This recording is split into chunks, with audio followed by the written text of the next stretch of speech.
मैं काफी देर से कॉरिडोर के चक्कर काट रही थी। मेरे पेट में शदीद दर्द हो रहा था। ये दर्द काफी दिन से लगातार हो रहा था, मगर पहले बर्दाश्त के काबिल था और अब कुछ समझ नहीं आ रहा था कि क्या हो रहा है। मेरा शौहर उमैर दुबई में जॉब के सिलसिले में रहता था और यहाँ सब काम मुझे ही देखने पड़ते थे, घर के बाहर के। अब भी मुझे अकेले ही आना पड़ा था और इसी बात से मुझे और तकलीफ हो रही थी। भला कोई तो हो जो साथ में दिलजोई करे, मगर मेरा तो सारा ससुराल भी दूसरे शहर में था और मेका भी दूसरे शहर में। मियाँ जी ने बड़े शौक से घर बनवाया था। यहाँ के पुरसुकून माहौल में रहूंगा, मगर खुद तो दुबई चले गए और मुझे अकेला यहाँ छोड़ गए। मिसिस नूर, नर्स ने मेरा नाम पुकारा तो मैं डॉक्टर की क्लिनिक की तरफ जाने लगी, जहाँ डॉक्टर दानिश का कैबिन था। वो अल्ट्रासाउंड किया करते थे और डॉक्टर शाजिया के साथ मरीजों का अल्ट्रासाउंड वही किया करते थे। डॉक्टर शाजिया को सिर्फ डॉक्टर दानिश की रिपोर्ट्स पे ही भरोसा था। मैं बमुश्किल चलती हुई अंदर गई। डॉक्टर अभी कोई रिपोर्ट बनाने में मसरूफ थे। उन्होंने मुझे बेड पे लेटने का इशारा किया और खुद अपना काम मुकम्मल करने लगे। मैंने पर्दा उठाया और फिर से बराबर कर दिया और खुद बेड पर लेट गई, जहाँ लेडीज के लिए चादर रखी गई थी। मैंने चादर अपने ऊपर डाल ली। 5 मिनट बाद डॉक्टर की आवाज आई, मैं आ जाऊं मिसिज नूर? उन्होंने मुहज्जब अंदाज में पर्दे के पीछे से सवाल किया। आ जाएं डॉक्टर, मैंने आयशा से जवाब दिया। डॉक्टर ने आते ही मशीन ऑन की और कुछ सेटिंग करने के बाद मेरी तरफ मुतवज्जो हुए और अल्ट्रासाउंड करने के साथ साथ सवालात भी करते गए। लेकिन मैंने देखा अचानक उनके चेहरे की रंगत कुछ अजीब सी हो गई थी। अब वो मेरे सवाल के जवाब में सिर्फ हूँ हाँ कहते जा रहे थे। उनके चेहरे पे जो तशवीश के आसार थे। मैं तो काफी घबरा गई थी। क्या हुआ डॉक्टर? मैंने घबरा के पूछा तो वो काफी देर तक चुप रहे और बोले, आप एक काम करें, कल मेरे क्लिनिक आ जाएं, बस यहाँ नजदीक ही है। इस जगह तो मैं डॉक्टर शाजिया के कहने पर आया करता हूँ। आपसे सारी बात मैं आराम से करूंगा, फिलहाल आप घर चली जाएं। डॉक्टर रिपोर्ट्स बनाने लगा और मुझे एक बार गौर से देखा और फिर रुख मोड़ लिया। मगर डॉक्टर, मुझे तकलीफ हो रही है, मैं कब तक बर्दाश्त करूं? मैंने थोड़ा सा गुस्से में आकर कहा तो वो कहने लगे, नहीं, मैं डॉक्टरों को बता देता हूँ, वो आपको आज के लिए मेडिसिन दे देंगे, अभी आप जाएं। मैं बददिल होकर बाहर निकली। भला ये क्या बात थी? कुछ बता भी नहीं रहा था, ऊपर से अपने क्लिनिक आने का कह दिया। बाहर निकलकर मुझे मालूम हुआ कि डॉक्टर शाजिया के लिए कोई इमरजेंसी केस आया था, तो उनको अस्पताल जाना पड़ गया था और वो केस करवा कर ही वापिस आती थी। ऐसा अक्सर हुआ करता था, उनको जाना पड़ जाता था, लेकिन आज तो मैं बिल्कुल इंतजार नहीं कर सकती थी।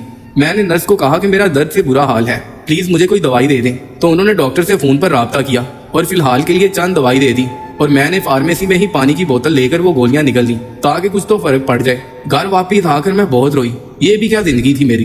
अकेले जियो अकेले मरो, हर दर्द तकलीफ परेशानी अकेले ही बर्दाश्त करो। शोहर तो बाहर बैठा था, बस नोट बनाने में लगा था और मैं यहाँ ये सब झेल रही थी। मैं काफी देर तक रोती ही रहती थी। कुछ देर बाद उमैर की कॉल आई तो मैंने सारा गमो गुस्सा उन्हीं पर निकाल दिया। वो काफी देर तक मुझे समझाते रहे, मगर मैं कुछ सुनने को तैयार ही ना थी। मैंने फोन काट दिया था और मैं काफी बेहतर महसूस कर रही थी।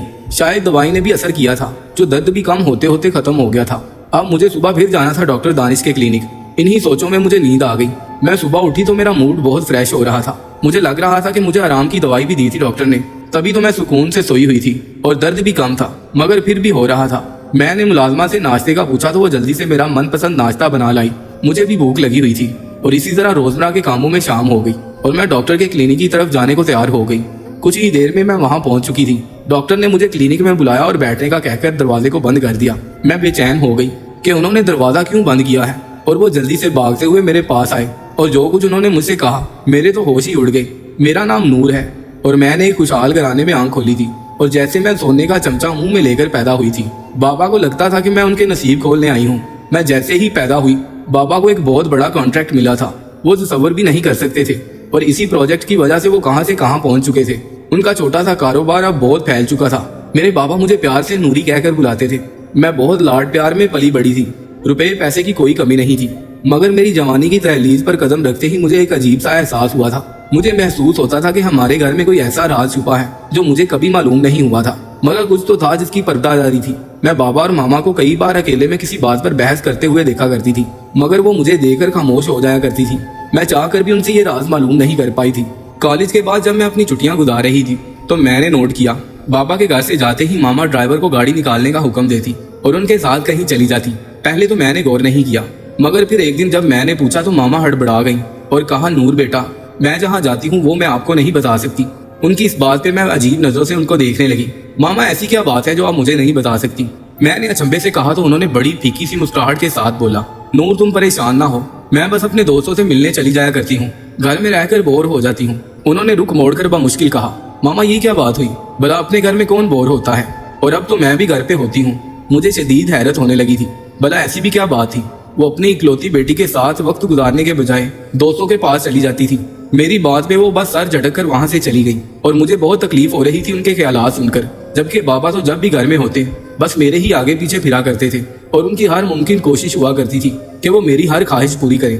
वैसे तो मम्मा भी मुझे बहुत प्यार दिया करती थी, मगर आज उनका रवैया कुछ अजीब सा था। मैंने जब सोचना शुरू किया तो मुझे महसूस हुआ कि मम्मा मुझे बाबा से लाड करते देखकर कुछ उदास हो जाया करती थी। अब तो मुझे शक होने लगा था कि वो मेरी सुतेली माँ तो नहीं है, मगर ये कैसे मुमकिन था। मैंने अपनी पैदाइश की तस्वीर देखी थी, उनमें मम्मा ही थी जो हॉस्पिटल में मुझे गोद में लिए मुस्कुरा रही थी और उनके हाथ में ड्रिप लगी हुई थी। मैं जब छोटी थी तो बहुत डर जाया करती थी वो ड्रिप देकर और पूछा करती थी, मामा आपको हाथ पे क्या हुआ है? तब वो हंस देती और कहती, जब आप पैदा हुई तो डॉक्टर ने मुझे ये ड्रिप लगाई थी ताकि मुझे ताकत मिले और मैं आपका ख्याल रख सकूं। ये बातें याद आती तो मेरा शक दूर हो जाया करता, मगर घर में जो कुछ हो रहा था वो कुछ अलग सा था। एक बार मैंने मम्मा का पीछा करने का सोचा और दूसरे दिन मैं उनके जाने से पहले ही तैयार बैठी थी और मैंने कैब भी मंगवाई थी जिसे मैंने घर से कुछ दूर रुकने को कहा था और जब मम्मा चली जाती तब मैं उनका पीछा करती। इसके बदले कैब वाले ने डबल किराया लिया था। मामा के घर से निकलते ही मैं बाहर भाग गई और ड्राइवर को मामा की कार का पीछा करने का कहा। यूं हम काफी देर तक उनका पीछा करते रहे। पहले तो एक रेस्टोरेंट में गई और वहां से ढेरों बॉक्सेस अपनी कार की डिग्गी में रखवाए जिनमें शायद खाने का सामान था, और फिर एक टक शॉप में गई जहां से उन्होंने बच्चों के लिए गुब्बारे और गिफ्ट वगैरह खरीदे और वो भी कार में रखवाए। इसके बाद वो किसी फलाही अदारे में गई और वहां काफी देर तक अंदर रही। मैं देख रही थी ड्राइवर ने एक बंदे के साथ वो खाने पीने का सामान निकलवाया था और अंदर ले गई, मगर कुछ फूल और गुब्बारे वगैरह मामा अपने हाथ में लेकर अंदर गई थी। बाकी का सारा सामान ड्राइवर ने निकलवाया था और तकरीबन 2 घंटे बाद मामा बाहर निकली थी। जाते वक्त वो जितनी खुश लग रही थी, वापसी में उनका चेहरा उतना ही उतरा हुआ था। वो गाड़ी में बैठकर रवाना हुई थी और मुझे लगा वो घर की तरफ जाएंगी। तभी मैंने जल्दी से टैक्सी ड्राइवर को वापस चलने का कहा और मेरी जल्दी जल्दी मचाने पर वो काफी जल्दी ही मुझे घर ले आया। मैंने उसको किराया दिया और जल्दी से अंदर की तरफ भाग गई। मैंने मुलाजिम को कुछ नहीं बताया था कि मैं कहीं बाहर गई थी और ना ही किसी ने मुझे जाते देखा था। बस वापिस आते देखा था चौकीदार ने और कोई सवाल ना किया था। और मम्मा की भी आदत नहीं थी कि वो मुलाजमीन से पूछताछ करती, लेकिन मेरी तवक्को के बरक्स मामा 2 घंटे बाद वापस आई। अब मैं पछता रही थी कि मैं इतनी जल्दी क्यों वहां से वापस आ गई। मैंने मामा की तरफ गौर से देखा, वो काफी थकी थकी सी लग रही थी। मुझे बहुत अफसोस हुआ। मैंने उनको गले से लगा लिया तो वो मेरी अचानक हरकत पे हंसने लगी। क्या कर रही हो? अपनी प्यारी मम्मा से प्यार कर रही हूँ, मैंने लाड से कहा तो उन्होंने मेरा माथा झूम लिया। मुझे बहुत नदामत होने लगी थी कि मैंने अपनी मामा को कितना गलत समझा। वो तो नेक काम करने के लिए जाया करती थी और शायद इसलिए मुझे नहीं बताती थी कि उनकी नेकी बर्बाद ना हो जाए। उस दिन के बाद मैंने उनकी टो में लगना छोड़ दिया। वैसे भी मेरी यूनिवर्सिटी में एडमिशन होने वाला था। मैं अपनी तालीम के लिए बहुत संजीदा थी। अब मैंने आगे की प्लानिंग पे ध्यान देना शुरू कर दिया था। लेकिन फिर मैं एक रात जब पानी पीने के लिए किचन की तरफ जाने लगी तो मुझे बाबा के कमरे से बातों की आवाजें आने लगी। वो बातों की नहीं, हमेशा की तरह बहस की आवाजें थी। मैं तजस्सुस में आ गई थी और मैंने दरवाजे से कान लगाकर सुनना शुरू किया। मुझे मालूम था कि ये बात ठीक नहीं है, मगर ये मेरे वालिदैन का मसला था और मुझे हर बात हर हाल में जाननी थी, क्योंकि वो हर वक्त ऐसे ही लड़ा करते थे। आखिर ऐसी क्या बात थी जो उनको सुकून से रहने ही नहीं देती थी? मुझे अब उनकी बातें सुनाई दे रही थी, बल्कि दरवाजा भी हल्का सा खुला हुआ था। मुझे वो दोनों दिखाई भी दे रहे थे। मैंने मम्मा को बाबा से उलझते हुए देखा था और बाबा मुसलसल नाम गर्दन हिलाए जा रहे थे। ये नामुमकिन है सारा, मैं तुम्हें कितनी बार मना कर चुका हूँ, अब तुम भी ये बहस बंद कर दो। वो अचानक गुस्से में आ गए थे। मम्मा रोने लग गई थी। आखिर क्यों करते हैं आप ये सब? क्या मेरा कोई हक नहीं है इस घर पर? वो भी चिल्लाने लगी थी। मुझसे बर्दाश्त ना हुआ, मैं अंदर चली गई। बिना सोचे समझे मुझे देखकर उन दोनों का रंग उड़ गया था। मामा ने जल्दी से रुख मोड़कर आंसू पोंछे और वॉशरूम की तरफ जाने लगी, जबकि बाबा मेरी तरफ आने लगे। नूर बेटा, आप यहाँ इस वक्त?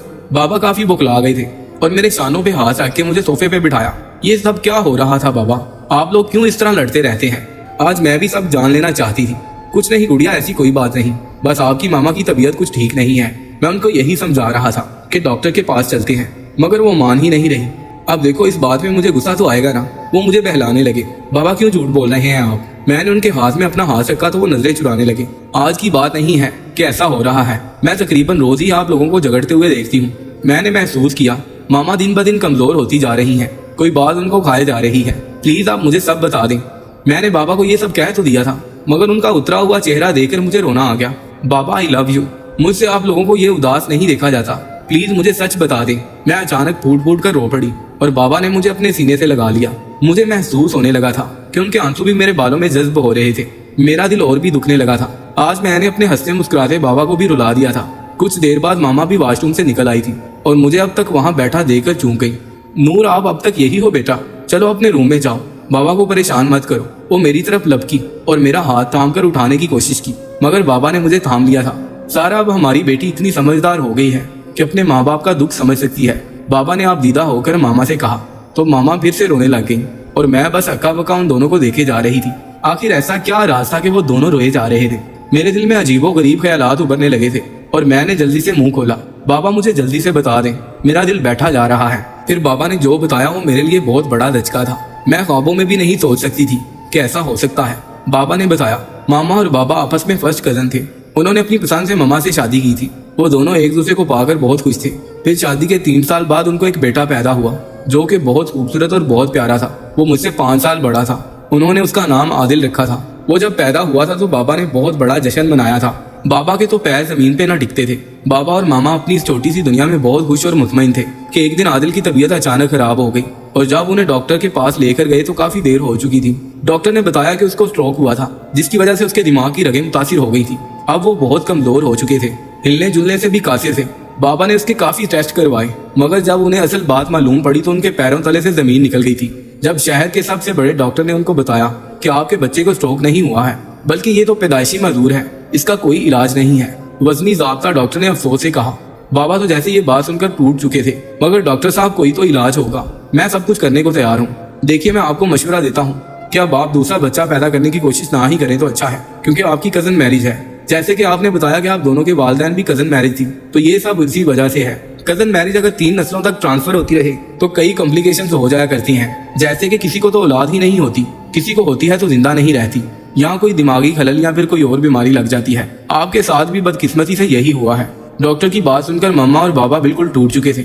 मामा तो बिल्कुल खत्म हो गई थी, सारा दिन बच्चे के साथ लगी रहती, उनको कोई होश ना था। उनके कपड़े कई दिनों तक मैले हो जाया करते थे, मगर उनको कोई ख्याल ना होता। आदिल जब 5 साल का हुआ तो अचानक मामा की तबीयत खराब रहने लगी, तो मालूम हुआ कि वो फिर से उम्मीद से थी।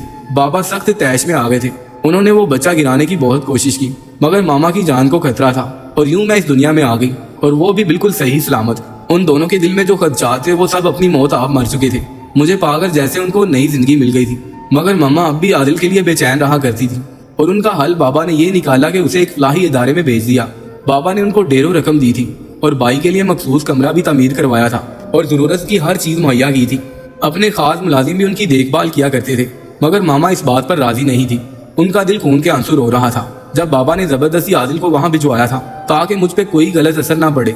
और अब इतने सालों बाद मम्मा रोज अपनी ममता से मजबूर होकर बाई से मिलने जाया करती थी, जहाँ व्हीलचेयर पर बैठे हुए उनको देकर कुछ हो जाया करता था। मम्मा देर तक उनके पास बैठा करती और अपने हाथों से खाना खिलाती, मगर बाबा अब भी उनको घर वापस लाने के लिए राजी नहीं थे कि कहीं मेरे जहन पर असर ना पड़े। वो मुझे ये बात भी मालूम होने नहीं देना चाहते थे, मगर आज मैंने वो राज जान लिया था कि क्यों मेरी माँ मेरे साथ होते हुए भी मेरे पास नहीं होती थी, और बाबा इतने सख्त कैसे हो सकते थे। अपने बेटे को खुद से दूर रखते थे और कभी उनसे मिलने भी नहीं गए थे कि उनसे अपने बेटे की ये हालत देखी ना जाती थी। अब वो जवान हो गया था, उसकी दाढ़ी मूंछ निकल आई थी और मम्मा रोज उसकी शेव करवाया करती। उस मासूम को तो कुछ मालूम ही नहीं था। ये जानकर मुझे जितनी तकलीफ हुई थी वो मैं ही जानती थी। मैंने बाबा से जिद की, हम कल ही बाई को यहाँ लाएंगे। इतना कुछ होते हुए वो किसी फलाही अदारे में रहे। मैं सोच सोच कर रोए जा रही थी और मेरी जिद पे मजबूर होकर दूसरे ही दिन बाबा बाई को घर ले आए। मैं बहुत रो रही थी, मुझे उन पर टूट कर प्यार आया। मैंने देखा मामा के चेहरे से खुशी झलक रही थी। आखिर इतने सालों के बाद वो अपने जिगर के गोशे को अपने साथ लाई थी। अब हम दोनों माँ बेटी बाई का बहुत ख्याल रखते थे। मेरे भाई में काफी बदलाव आता जा रहा था। मैंने देखा था वो पागल नहीं थे, बस उनका जहन छोटा रह गया था। वो खुद को छोटा सा बच्चा समझते थे और वो बातें भी किया करते थे। कभी कभी तो ऐसी बातें करते थे कि सियाने भी शर्मा जाएं। अब बाबा भी खुश थे। मेरी आदल से काफी दोस्ती हो गई थी। रोज चॉकलेट लेकर आती तो वो बहुत खुश होते। इस तरह दिन गुजरते गए और मेरे कजन का रिश्ता आया मेरे लिए, मगर बाबा ने पहली बार में ही उनको मना कर दिया और जल्द ही मेरी शादी उमैर से करवा दी। मैं उनको पाकर बहुत खुश थी। उमैर हर 4 माह बाद आया करते थे। अब की बार भी उनको गए हुए 4 माह हो गए थे और मेरी तबीयत खराब रहने लग गई थी। मगर आज जो डॉक्टर दानिश ने मुझे बताया था, मेरे पैरों तले जमीन निकल चुकी थी। डॉक्टर का कहना था कि मैं उम्मीद से हूँ, मगर मेरे पेट में जो बच्चा है वो शायद जहनी तौर पर ठीक नहीं है। 3 साल बाद मुझे ये खुशखबरी सुनने को मिली थी और साथ में ये भयानक इंकिशाफ भी। या मेरे अल्लाह, ये सब क्या था। मेरा सर चकराने लगा था। बड़ी मुश्किल से डॉक्टर ने मुझे संभाला, लेकिन डॉक्टर साहब मुझे तो इल्म ही नहीं हो सका मैं 4 माह से प्रेग्नेंट हूँ। मैंने अपने आंसू छुपाते हुए पूछा, हौसला रखे मैडम, होता है कभी कभी ऐसा, और आपका पहला बेबी है तो आपको ज्यादा तजुर्बा भी नहीं था, लेकिन आप परेशान ना हो, इसका हल है मेरे पास। वो मुझे तसल्ली देने लगा और मैंने चूम कर देखा, क्या मैंने यहाँ आपको इसलिए बुलाया है कि आप ये बच्चा गिरा दें। उसने कहा तो मैं अचानक उछल पड़ी। ये सब आप क्या कह रहे हैं डॉक्टर साहब, मैं ये गुनाह हरगिज नहीं करूंगी। मैंने उनको बहुत सख्त से सुनाई और वहां से निकल आई, जबकि वो कहते रहे कि मैं आपकी भलाई के लिए कह रहा हूँ। मैं घर पहुंचकर बहुत रोई थी। मैं उमैर को भी ना बता सकती थी, लेकिन जब मैंने मम्मा को बताया तो वो बहुत परेशान हो गई और मुझे कहा कि किसी को बताए बगैर ये बच्चा गिरा दो, वरना बहुत पछताओगी। मम्मा की बात सुनकर मुझे शौक लगा। मम्मा मुझे कत्ल कर सकती हैं? मैंने पूछा तो वो परेशान होकर कहने लगी, ये कैसी बातें कर रही हो, कोई माँ अपनी औलाद को कैसे कत्ल कर सकती है। तब वो अचानक खामोश हो गई। उनको अपने सवाल का जवाब मिल गया था। मैं भी माँ थी और कैसे अपनी औलाद को कत्ल कर सकती थी। मैंने अपने अल्लाह ताला पे भरोसा किया और सब उसी पर छोड़ दिया। ये दुआ हमेशा मेरी जुबान पर रहा करती थी और अब तो और ज्यादा पढ़ा करती थी। मैंने उमैर को सब कुछ बता दिया था। वो भी चुप हो गए थे। मैंने डॉक्टर के पास जाना भी छोड़ दिया और ना अल्ट्रासाउंड करवाया करती। बस मुझे अपने रब पे भरोसा था। सब लोग मुझे अजीब सी नजरों से देखा करते थे। जब 9 माह बाद मैंने एक सेहतमंद बच्चे को जन्म दिया तो डॉक्टर भी हैरान रह गए। मेरा यकीन जीत गया था, मेरा बच्चा बिल्कुल ठीक था। डॉक्टर ने सारी रिपोर्ट्स देकर खुश होकर बताया, ये तो मौजज़ा ही हो गया, माशाल्लाह आपका बच्चा बिल्कुल ठीक है। और मैंने अपने रब का शुक्रिया अदा किया जिसने मुझे मायूस नहीं किया था।